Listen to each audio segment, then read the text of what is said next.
Now let's look at the privilege protecting confidential spousal communications.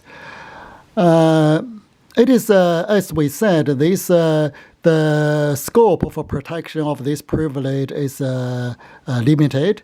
It's not as wide as the privilege against adverse spousal testimony, because for the privilege of protecting for the privilege protecting confidential spousal communications to apply, there must be a form of communication. So this privilege protects only communications between the spouses. So this is really why this point, protecting only communications, this point is important. We should take note of this point. Now let's discuss the duration of the protection. The duration of the protection of this privilege is forever. If we had this confidential spousal communication, and then this communication is protected forever, even after divorce. So that at this point, we know this is very different from the duration of the protection of the privilege against adverse spousal testimony. This point we should also take note. Let's look at this case scenario to understand what we mean by this scope of protection. So let's look at this case scenario again, and we say when Alan and Nancy were boyfriend and girlfriend, Alan told Nancy that he broke into a department store and stole some iPhones. We should take note of this. There was a communication because Alan told Nancy about the crime he committed. So of course that was a form of communication. And then they got married, and then Alan is now on trial for the crime. The prosecution intends to make Nancy testify about what Alan told her about the crime. So the issue is, can Nancy invoke the privilege protecting confidential spousal communication to decline to testify? The answer is no. Why the answer is no? Because this privilege is called the privilege protecting confidential spousal communication. So if we re-examine what happened in this case scenario, we know Alan told Nancy about the crime he committed while they were boyfriend and girlfriend. So at that point, they were not spouses.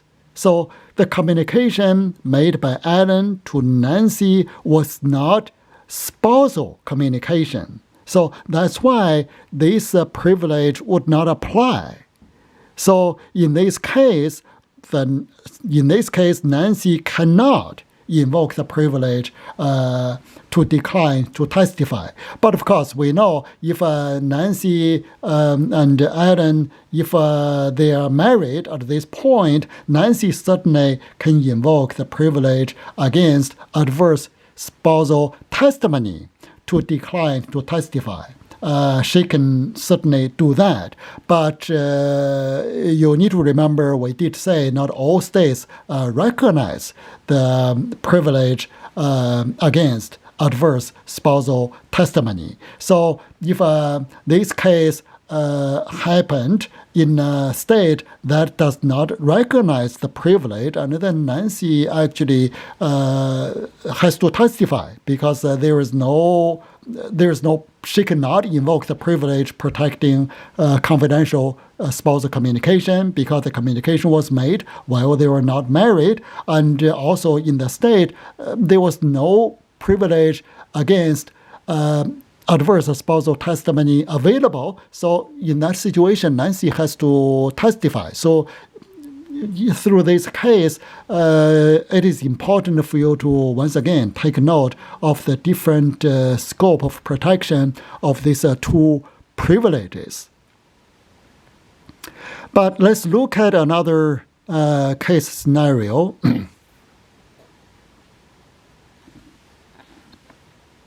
See, while married, in this case scenario, while married, Alan told Nancy about the burglary he committed, and then they divorced. And then Alan now is on trial after divorce for the crime. The prosecution intends to make Nancy testify about what Alan told her about the crime. So in this case scenario, can Nancy invoke the privilege protecting confidential spousal communication to decline to testify? The answer is yes, because this was a communication made during marriage. So this communication was a confidential spousal communication. We said it, this privilege will survive the divorce, even though the couple now, even though the two of them, they were no longer married, but so long as this communication was made during the marriage, this communication is protected forever. Nancy can invoke the privilege to decline to testify. It is also very important to take note, Alan actually can also invoke the privilege to prevent Nancy from testifying.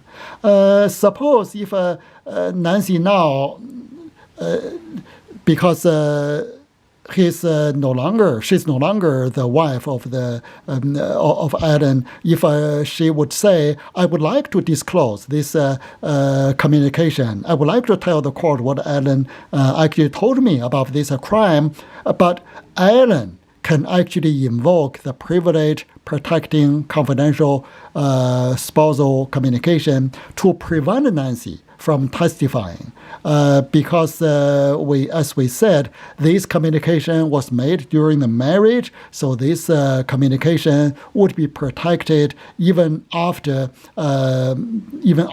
their divorce. So that is an important point for us to know.